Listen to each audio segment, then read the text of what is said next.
Good morning.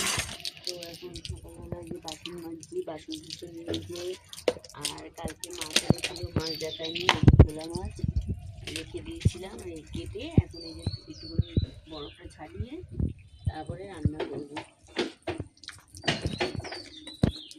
আর আজকে মনে করবো না, গ্যাসে করবো।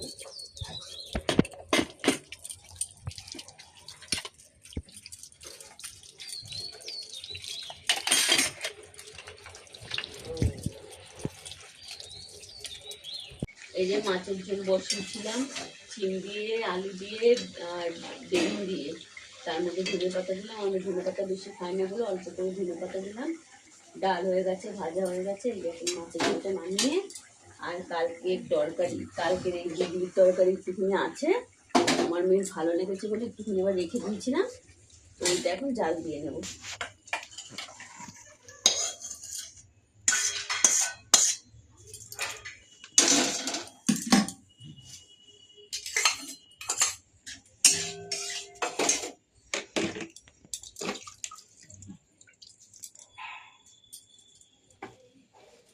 রান্না বান্না কমপ্লিট হলো। আর বাড়িতে এই যে মাছ আলা এসেছিলো, এই যে পার্শে মাছ, আর ওইটা তার তলায় এই যে পার্শে মাছ রেখেছি, 50 টাকা নিচ্ছে পার্শে মাছ দুটো।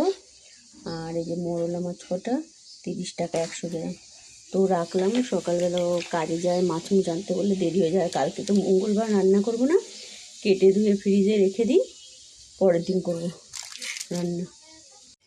এই যে বাসন মধ্যে আর এত জলের সমস্যা, যে রোজ মানে বাইরে রাস্তা থেকে কলের কাজ হচ্ছে, আর জল করে মাছ যাচ্ছে, কোনো রকম করে কাজ করতে হচ্ছে। তাড়াতাড়ি করে যতটা পাচ্ছি তোমাদের শেয়ার করছি, আর যতটা না পাচ্ছি মানে শেয়ার করতে পারছি না। আমি তো একা কাজ করি, এখানে আমার খুব ফ্যামিলি করে, আমার যা করে আমার সাহায্য করে, ওর জন্য বুঝে বুঝে কাজ করতে হবে। রান্না বান্না করে যে এখন বাসন মাজছি।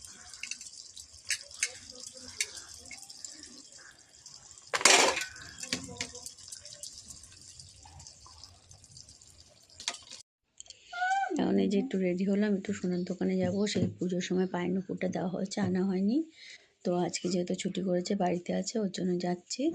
পায়ের নুপুরটা নেব, নিয়ে তারপর বাড়িতে আসবো, এসে তারপর খাওয়া দাওয়া করবো।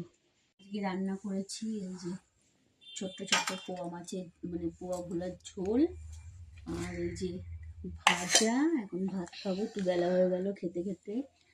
আর এটা হচ্ছে এই যে ডাল, মুসুরির ডাল করেছি, টক ডাল। আর এই যে কালকে একটুখানি গুগলির তরকারি ছিল সেইটা। আর কিছু রান্না আগে করিনি। পাশে থেকে শেয়ার করো, একটা করে লাইক করো। আর পায়ের নুপুরের দোকানে গেছিলাম, সোনার দোকানে পায়ের নুপুরটা নিয়ে গেছে, এটা পরে তোমাদেরকে শেয়ার করো।